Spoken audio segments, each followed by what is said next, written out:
Hey everyone, how's it going? So, on this Dodge Avenger that I'm working on, there's another longer video on this that's coming up. I just got to edit it together. I've been asked this question before, but I figure I'd make a video and just show you real quick. Change oil light comes on, or the display shows up. On every Chrysler product that I know of that has that, it's the same way, and most GMs are the same way. Let me show you what that way is to reset it, and it's pretty darn simple. Anybody can do it. My mother can do it, and she's 82. So, here we are. Let's start it up. Now watch the display.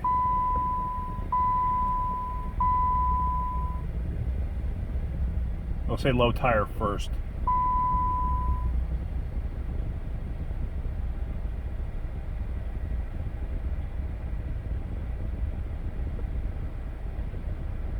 Okay, so how do you actually reset that? Very simple. Turn it off. Open the door.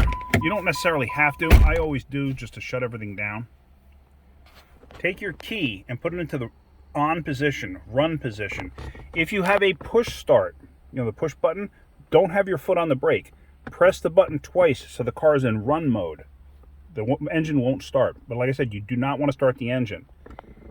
Gas pedal goes to the floor 3 times. Let me show you. You have a certain amount of time to do it too, but I can do it quick. Key in the run position, gas pedal. 1, 2, 3. Now, it should have reset. Let's see. I may have to cycle the key. I don't recall. No, okay. It reset. I mean, that's pretty darn simple.